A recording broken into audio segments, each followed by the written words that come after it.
Welcome back to the Fixed Ops Roundtable, everyone. I'm Gene Girdley along with Ted Ings, your host.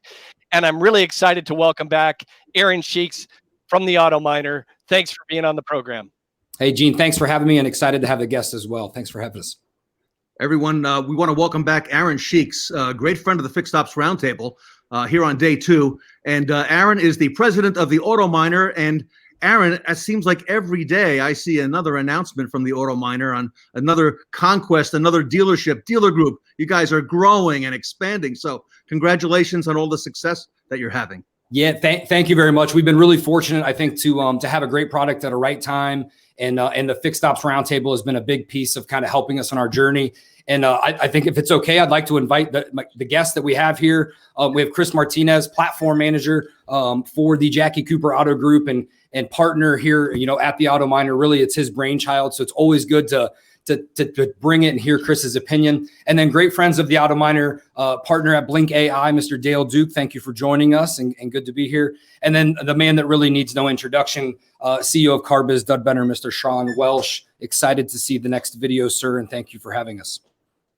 So, guys, I think the forum here today, I'll kick out some questions. I'll put in my banter, of course, a little bit here. And I'm really just excited to hear your guys' feedback and things that we've learned from the different angles of coming at the business here. So I'll kick it off here, Chris, if you want to start. Really, I think the one question we're having all the time is, where do I start in my fixed ops department as we're trying to communicate with folks, increase ROs, is do I start with new customer acquisition or a conquest acquisition, or do I focus more on customer retention? Which one do you kind of start? And then how would you communicate to maybe those a little bit differently? Chris, if you can go first. So anytime I've gone into any dealership, I've always looked at our retention. Like what are we doing to retain our current business? Can we increase that? Because I always focus on what we have, it's kind of like that low hanging fruit, right? Right. But you got to make sure you have the right tools and the right processes to have that retention base.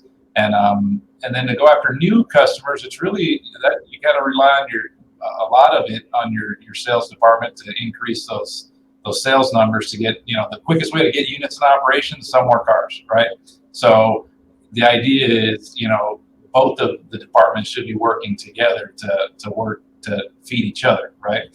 And then of course there's also, mailers and stuff for new conquests that you can always go after by trying to get anybody that your competitors might have been selling out of pre-owned and try to get those customers, and instead of having them go to GP Lube or to those places, you want them to go to your actual dealership. But I think for the most part, you communicate with them pretty similar, in that you're going to treat them right, and you're a great place to get their vehicle done and taken care of. So I don't know that the message is necessarily completely different.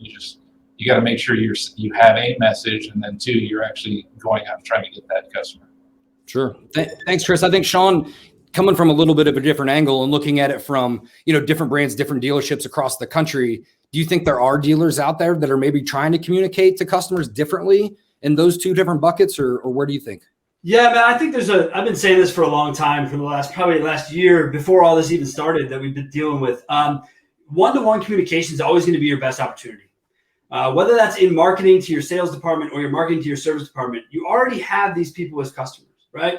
You've already made that relationship. So you have to focus on what Chris is talking about. I mean, you got to retain what you have.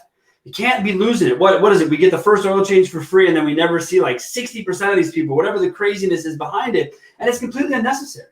I think there's a lot of myths about them being more expensive, this, that. Look, man, I got a 07 Subaru as my child. I only take it to a master technician of a Subaru dealership. It's got 169,000 miles on it. I still don't care. I'm very specific, right? But no one reaches out to me. And I find it the oddest thing ever. No one ever sends me a sales message or hey, it's been a while. We haven't seen you for service from the places that I have gone. So I think a lot of people still struggle with it. But my advice is don't overthink it. There's too many great programs. Again, Autominer being one of them, many of them, there are a ton of them out there for people to look at. My point is you still have to have a process. Chris said it, whatever it is, have a process for retention, have a process for new customers, but make sure your new customers come through your service drive when they buy cars, okay? No matter what, it has to be a part of the process for the sales team to bring that through, no doubt. Yeah, thanks, Sean. And that's one of the big focuses we do at the Autominer is day one. What is the plan of communicating to customers that you sold in the last 30, 60 days to get them back in here? And then how do we go about it? I think Dale, this tees up the next one really nicely for you. You're kind of coming at from the vendor angle where you're developing technology, really tip of the spear stuff to help convert folks and make it easier for them to do business with us at the dealer level. So what do you think maybe there's one thing that dealers need to do better in 2021 to communicate with those customers to make it just easy to do business with us in Fixed Ops? Changing the platforms where the customers are, right? So we rely a lot on emails right now, and that's just it's really gone away. 5 years ago, emails were really a thing. They really worked. Now we've got a 20% open rate. So where the customers are now are on messaging platforms. So if we can shift towards that, so text messaging, 90% open rate. People are communicating on Facebook Messenger, and so those kinds of platforms are where those one-on-one communications, like Sean was talking about, that's where those are occurring. And if we can so shift towards that. That's what I think is the really important right now. Yeah. Well, sorry, Aaron. I was going to say, Dale, I think you nailed it, man. That's really the point is meet the customer where they want to be met. I stress it a ton on the sales side, but the service department even more so. Like customers don't want to have to be inconvenienced by what you're looking to do or when you're looking to do it. Same thing goes for chat products on websites for service departments. Like have people available to make real answers, have real conversations. So nice call, Dale. Well, I can add to it a little bit in that, so you mentioned chat. And so one of the new innovations with chat is that they're starting to recognize the customer. So when you come back, you'll see in the corner of the screen there, hey, welcome back, right? So, that kind of persistence is really going to be important. So if you think about something like an Amazon where you go back there and, it already knows who you are and it has suggestions for you and all of that, recognizing the customer and then making it easy to do business. So that's another piece of that, of that one-on-one communication. Yeah, great, Dale. I think you hit that exactly. I think your tool at Blink AI does a really good job of capturing that stuff. Chris, I'm curious from an operations standpoint, is this something that maybe you're looking to make a bigger push in 2021 versus 2020, just with the change in maybe driving habits or things that we've seen with the change of environment from the customer standpoint? Are you making that more of a push to get towards platforms in 21? Or do we still think the dealers are maybe catching up to the curve there? I don't see dealers catching up to it. I think that they need to, but I think the biggest thing is you have to make it easier for the customer to communicate. So one of the reasons why I like using Blink AI, because I use it at our store too, is the ease of converting an actual appointment online, via phone, however, and then with the Autominer sending out those communications where it's easy to interact with the dealership. A lot of times we make so many form fill, call to action buttons that are so long. It takes a while for customers to fill out the actual form, and the more seamless you can actually get these actual tools, the easier for the customer and for your salespeople, your service advisors, your BDC agents. The easier you can make these tools, the better it's going to make for everybody.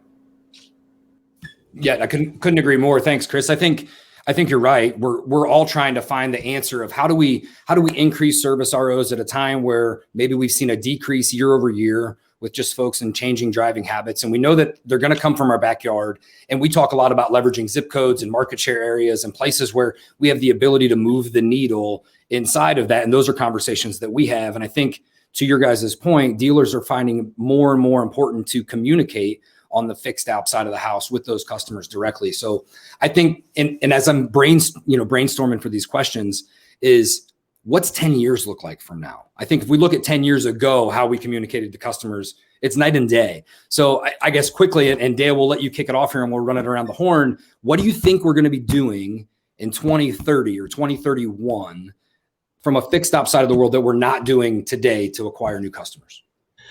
I think that in-car communications is going to be a big thing.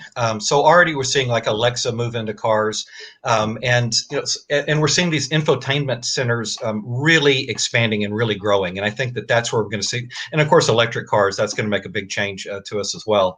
But think about if your check engine light comes on, why can't you just talk to Alexa or talk to your infotainment system and give some information, schedule a service appointment or something like that. I think that's where we're going to see a lot of changes taking place is in the the in-car communication aspect. Awesome, Sean. You think your Subaru is going to be able to be rocking the Amazon Alexa integration in 2030? Yeah, I was just worried about that. Here I was sitting here thinking like, wait, I don't even use Alexa, so I'm gonna have to rely on Google in my car. Just like I'll just put this on the front seat, right? And it'll act as the same thing. It just won't do anything. No, dude. Look, as far as we go in the future, I do have the Subaru. My other car is a brand new car with brand new tech in it. And I see what Dale's talking about, man. I'm already kind of being pushed down that road with just some of the features and options that are available in these newer luxury cars. So it's different, but I still got to tell you, I just showed it, but this is still going to be the way to everyone's heart, even in 2030. It might be smaller, it might be bigger, it might be faster, whatever. But all this does is get more important to the way you communicate with customers. So as long as you can do everything from that, then I think most tech can fit inside of that. It might be built more into that phone might be in your car.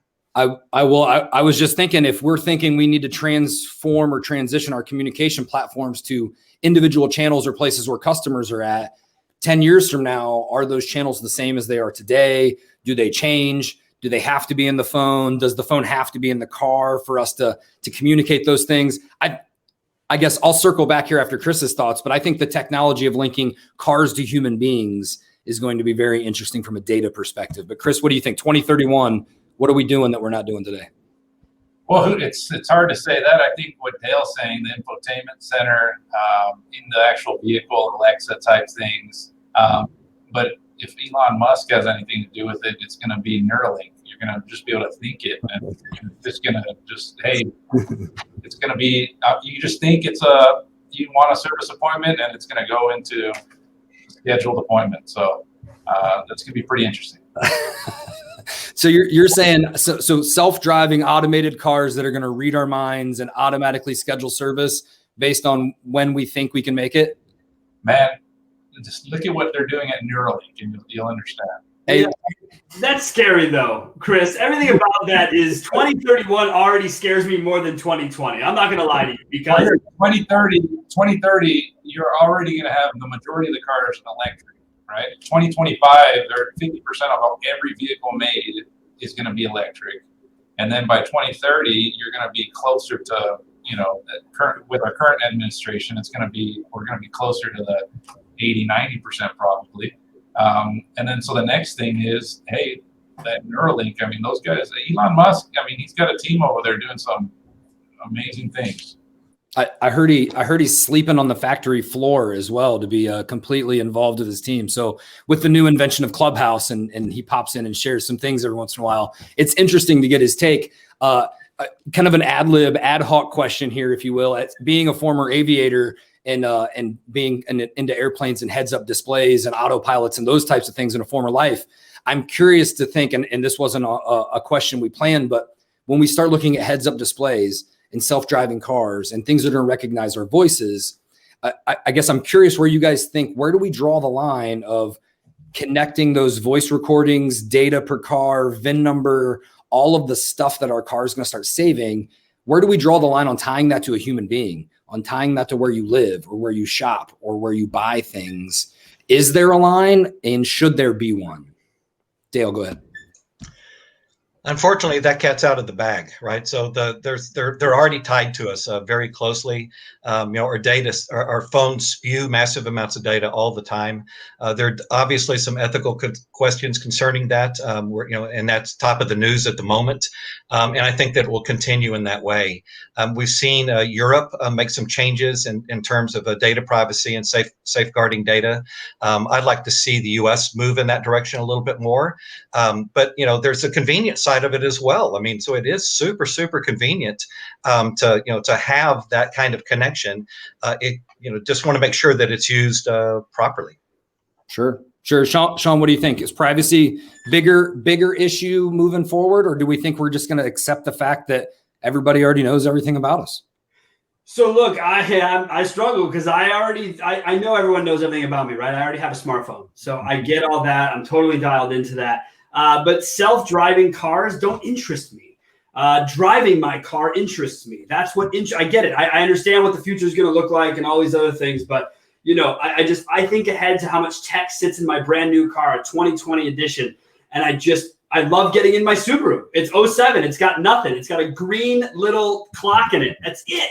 It has a 6-disc changer. I don't even have a CD player in my new car. So the idea of this whole thing getting bigger and more Big Brother, not concerning. But me losing the control to do what I do and love and hit the road and be in my car, and drive it and be involved in that sounds boring. I think you just described transportation as a need versus transportation as a hobby or as an interest. The desire of mine. I love to be in my car.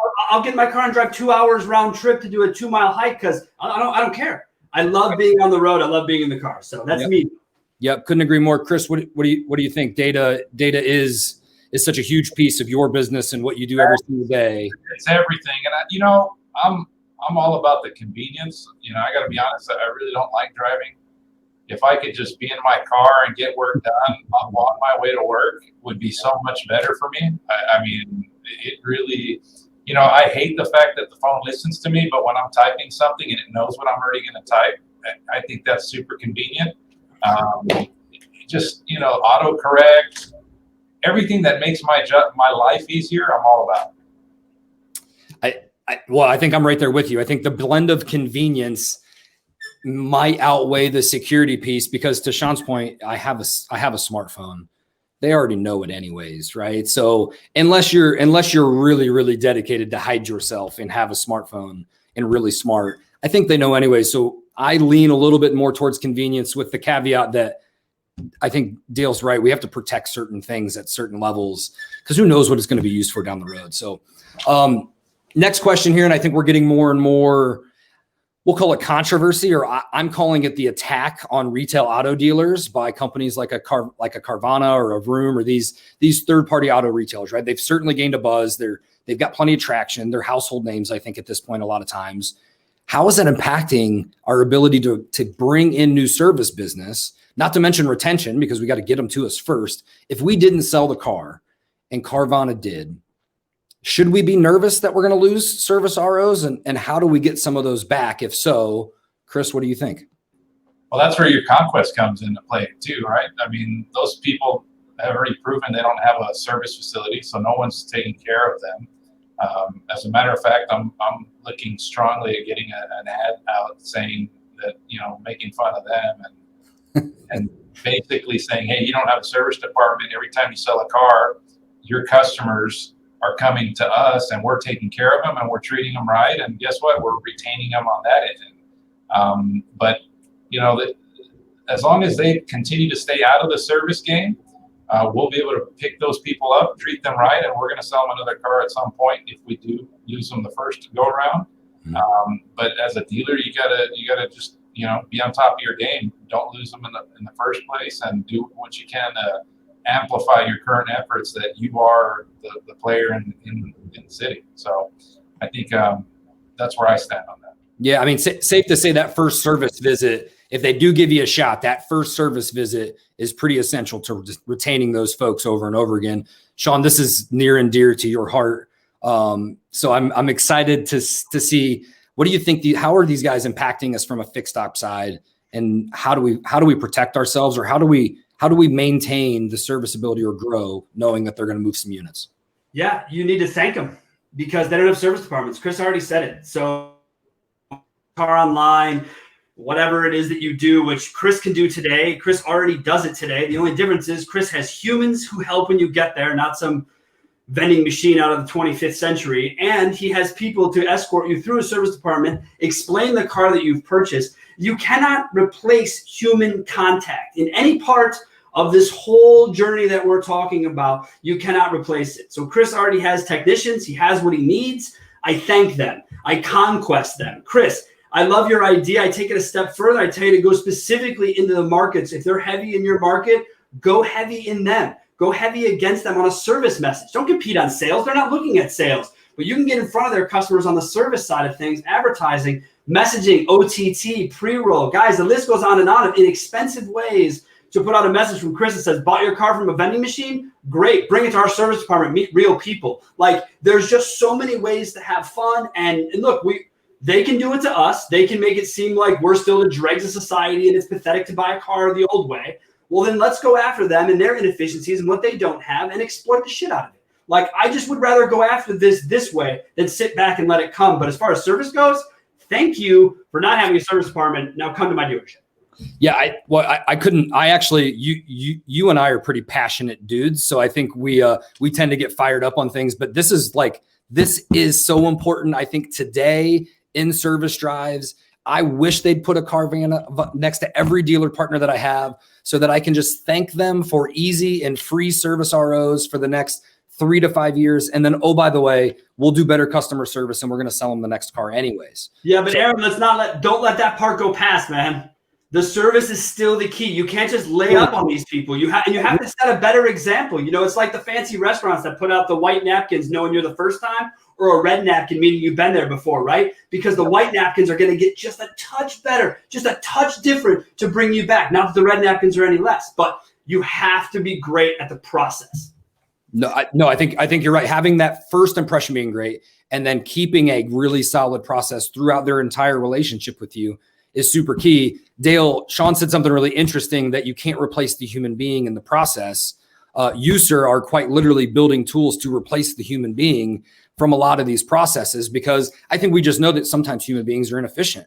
And although I agree with Sean that there are massively key at certain processes, they're also an inefficient or expensive piece in the process. And sometimes technology can be a bit of a bridge. So your thoughts, I suppose, on, are they a threat? Should we be worried? And what can we do with technology to bridge those folks from the Carvanas of the world over to our service departments? First thing I'd say is watch out. I think Carvana is building service departments. So I think that's going to be much harder for them to bite off than they think that it is. I think that the used car sales has been a lot harder to bite off than they thought that it would be. I don't think that they're a particular threat to us right now, other than the concept of, that Carvana customer is really trying to avoid the dealer. He's not trying to get a better deal, because he's not getting a better deal. I mean, any of us that have really looked at it know that those are not particularly better deals. They have a lot of cars coming back as well. They don't spend the money in the recon. So I'm with Sean. I'd like to see, move in a Carvana next to me and watch out, right? And I'm looking forward to seeing Chris's ads. I'm sure they'll be awesome. In terms of the communication, I think that there's some places, not everywhere, but I think some places where you can automate things, take the human being out of it and just make it more efficient. And so something like, something simple, like, all I want to do is schedule a service appointment. I don't need to talk to anybody. I just need to schedule a service appointment. Well, you can do that more efficiently than interrupting a service advisor and have him, turn his attention away from that customer that he's working with to stop and for 5 minutes, schedule a service appointment. It's not particularly better unless the customer has questions or concerns, in which case it's way, way better. Right. But if it's just a simple transaction, then I think you can automate a lot of that. But it has to be simple. We're not there in terms of chat bots and stuff like that, to where they can answer complicated questions. It's just simply not there. Sure. I think I wasn't really sure where we would go with that question. I think it gets a lot of controversy both ways. I think we're all on the same page as please put a bunch of cars into rotation and let me service them when you can't. And Dale, I guess we'll keep an eye out to see if they can find some good techs. Guys, we got time for one more question, 30 seconds a piece here if you can. We mentioned 2021, obviously 2020 pandemic, lots of different changing and patterns and year over year things that we've noticed in different places, some for the better and some maybe not. And now I think a lot of dealers, that we're talking to are seeing a little bit of slowdown in service ROs year over year, just because folks aren't driving as much. They're not wrecking into each other as much. There's not normal maintenance. I think just it's normal things, right? So if you are one of those dealers, and I know that Chris, you're not, and Sean doesn't consult for anybody that is, but because you guys do have such a wealth of knowledge, if you're a dealer, you're watching Fixed Ops Roundtable, at 30 seconds, what's the first thing you have to do, I guess, to try to bring back some of those ROs or increase or pull folks forward to keep your RO count here in the next 60, 90 days back up year over year? Mr. Martinez, kick us off. If you don't have a BDC, get one. I mean, you can tell me your service advisors are going to make the calls. I've just seen it way too many times. You need to get a service BDC yesterday. Love it. If they don't have one, should they outsource one? Anything that need to do to get one. It's that essential. That essential. Thanks, Chris. Sean, 30 seconds. What do we got to do to increase ROs if we're feeling a little slow, if we're feeling a little pullback? What's the first thing you tell them to do? I hope I'm not stealing this from Dale, but you got to meet them where they want to be met, man. You got to use that one-to-one communication platform with the best of your ability, with precise, specific messaging, addressing exactly what you just said. Hey, we know you haven't been driving a lot, but driving's getting ready to pick back up as everything opens up. Like, make the message about what's about to happen, right? Don't worry about being ahead of the curve. Be the curve, okay? Stay at the top of your game and worry about yourself. Do not worry about others. Worry about yourself. Make your processes tight. That, like, I want to unpack everything you just said right there for a whole nother 30-minute panel.